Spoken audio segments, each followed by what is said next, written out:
ಸಮರ್ಪಕ ವಿದ್ಯುತ್ ನೀಡದ ಬೆಸ್ಕಾಂ ಅಧಿಕಾರಿಗಳ ವಿರುದ್ಧ ಹೊನ್ನಶೆಟ್ಟೇಹಳ್ಳಿ, ಕಡೆಗೋಡಿ, ಗೋಳೇನಹಳ್ಳಿ ಗ್ರಾಮದ ರೈತರು ಪ್ರತಿಭಟನೆ ನಡೆಸಿದರು. ಗುಬ್ಬಿ ತಾಲೂಕಿನ ಹೊನ್ನಶೆಟ್ಟಿಹಳ್ಳಿ, ಕಡೆಗೋಡಿ, ಗೋಳೇನಹಳ್ಳಿ ಗ್ರಾಮದಲ್ಲಿ ಸಮರ್ಪಕ ವಿದ್ಯುತ್ ನೀಡುತ್ತಿಲ್ಲ ಎಂದು ಗ್ರಾಮಸ್ಥರು ಕಡಬ ಬೆಸ್ಕಾಂ ಕಚೇರಿಯ ಮುಂದೆ ಗ್ರಾಮದ ಮುಖ್ಯಸ್ಥ ಹರೀಶ್ ನೇತೃತ್ವದಲ್ಲಿ ಪ್ರತಿಭಟನೆ ನಡೆಸಿದರು. ಈ ವೇಳೆ ಮಾತನಾಡಿದ ಗ್ರಾಮದ ಮುಖ್ಯಸ್ಥ ಹರೀಶ್, ಪಂಪ್ಸೆಟ್ಗೆ 7 ಗಂಟೆ ವಿದ್ಯುತ್ ನೀಡುವುದಾಗಿ ಸರ್ಕಾರ ಹೇಳಿದೆ. 1.5 ಗಂಟೆಯೂ ಬೆಸ್ಕಾಂ ಅಧಿಕಾರಿಗಳು ವಿದ್ಯುತ್ ನೀಡುವುದಿಲ್ಲ. ಇತ್ತೀಚೆಗೆ ಬಿಸಿಲಿನ ಬೇಗೆ ಹೆಚ್ಚಾಗುತ್ತಿದೆ. ತಾಪಮಾನ ದಿನದಿಂದ ದಿನಕ್ಕೆ ಹೆಚ್ಚಾಗುತ್ತಿರುವ ಸಂದರ್ಭದಲ್ಲಿ ವಿದ್ಯುತ್ ಅನ್ನ ಸಮರ್ಪಕವಾಗಿ ನೀಡದೇ ಇರುವುದು ಬೆಳೆ ನಾಶವಾಗುತ್ತಿದೆ ಎಂದು ಆರೋಪಿಸಿದ್ರು. 1.5 ಗಂಟೆ ವಿದ್ಯುತ್ ನೀಡುವುದಾಗಿ ಹೇಳುವ ಅಧಿಕಾರಿಗಳು 1.5 ಗಂಟೆಯಲ್ಲಿ 20 ಬಾರಿ ಕರೆಂಟ್ ತೆಗಿತಾರೆ. ಇನ್ನು ಮುಂದೆ ಸಮರ್ಪಕವಾಗಿ ವಿದ್ಯುತ್ ನೀಡುವಂತೆ ಪ್ರತಿಭಟನಾಕಾರರು ಎಚ್ಚರಿಕೆ ನೀಡಿದ್ದಾರೆ.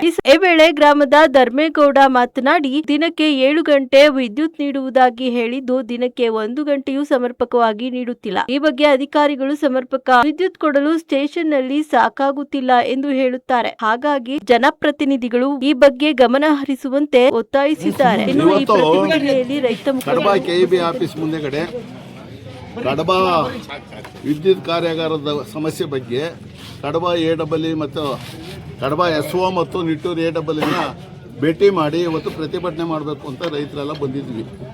ಅದರಲ್ಲಿ ಎಡಬ್ಲ್ಯೂ ಸಾಹೇಬರು ನಾಪತ್ತೆ ಆಗ್ಯವ್ರೆ. ಅವ್ರನ್ನ ಹುಡುಕ್ಸಕ್ಕೆ ಹೋಗಿ ಕಂಪ್ಲೇಂಟ್ ಕೊಡಬೇಕು. ನಾವು ರೈತರು ಇರೋದು ಇವತ್ತು ಇವರು ಕರೆಂಟ್ ಕೊಡೋಕ್ಕಾಗಲ್ಲ ಅಂತ ಅಂದರೆ ಒಂದೊಂದು ಮನೆಗೆ ಎಲ್ಲ ಉಚಿತವಾಗಿ ಕೊಡ್ತೀವಿ ಕರೆಂಟ್ ಅಂತ ಹೇಳಿವ್ರಲ್ಲ, ಆ ಉಚಿತವಾಗಿ ಕೊಡೋ ಬದಲು ವಿಷದ ಬಾಟ್ಲಿ ಕೊಟ್ಬಿಡ್ಬೇಕು.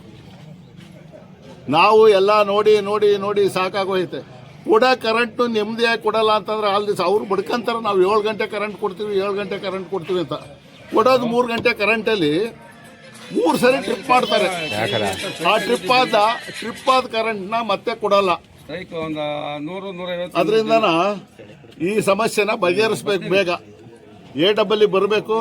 ಅದಕ್ಕೆ ಮತ್ತೆ ರೈತರೇನಾರೋನ ಟ್ರಬಲ್ ಬಗ್ಗೆನ ಫೋನ್ ಕಾಂಟ್ಯಾಕ್ಟ್ ತಗೊಂಡ್ರೆ MSSನವರು ಫೋನ್ ಅಟೆಂಡ್ ಮಾಡಲ್ಲ, ಯಾವ ಫೋನ್ನೇ ಮುಟ್ಟಲ್ಲ. ತೆಗೆದು ಇಟ್ಬಿಟ್ಟು ಸುಮ್ಮನೆ ಅವ್ರ ಪಾಡಿಗೆ ಅವ್ರು ಇರ್ತಾರೆ. ಆ ಸಮಸ್ಯೆ ಬಗೆಹರಿಬೇಕು. ಮತ್ತೆ ನಮ್ಮ ರೈತರಿಗೆ ಇದಾಗಲೇ 2ನೇ ಸರಿ ನಾವು ಇಲ್ಲಿ ಪ್ರತಿಭಟನೆ ಮಾಡ್ತಾ ಇರೋದು. ಇವ್ರು ಹೇಳಿದ ಮಾತನ್ನೆಲ್ಲ ಕೇಳ್ಕೊಂಡು ಹೋಗಿದ್ದೀವಿ.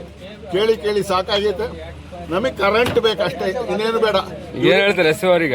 ಯಾರು ನಮಗೆ 15 ಯೂನಿಟ್ ಏನೋ ಕೊಟ್ಟವ್ರು 25 ಯೂನಿಟ್ ಬೇಕು, 25 KV ಬೇಕು ಅಂತ ಹೇಳ್ತಾರೆ.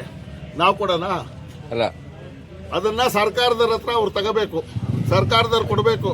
ಇವತ್ತು ನಮ್ಮ ನಾಳ ಅಂತ ಪ್ರಜಾಪ್ರತಿನಿಧಿಗಳು ರೈತರ ಕಷ್ಟದ ಬಗ್ಗೆ ಆಲೋಚನೆ ಮಾಡಬೇಕು. ಅದನ್ನು ಬಿಟ್ಬಿಟ್ಟು ನಾನು ಮಿನಿಸ್ಟರ್ ಆಗಬೇಕು, ನಾನು ಡೆಲ್ಲಿಗೆ ಹೋಗ್ಬೇಕು ಅಂತ ಅಡಿಗೆ ಕೂತ್ಕೊಂಡ್ರೆ ನಮಗೆ ಕಷ್ಟ ಕೇಳೋದೇ ದಿಕ್ಕಿದ ಪಾಪ್ಗಳಾಗ್ಬಿಟ್ಟಿದ್ವಿ ನಾವು. ಮಳೆ ಹೋಗಿ 3 ತಿಂಗಳಾಗೈತೆ, ಅಲ್ಲ 1 ವರ್ಷ ಆಗೈತೆ ಮಳೆ ಹೋಯ್ದು. ಇವತ್ತು ಸಹಿತ ಮಳೆ ಇಲ್ಲ.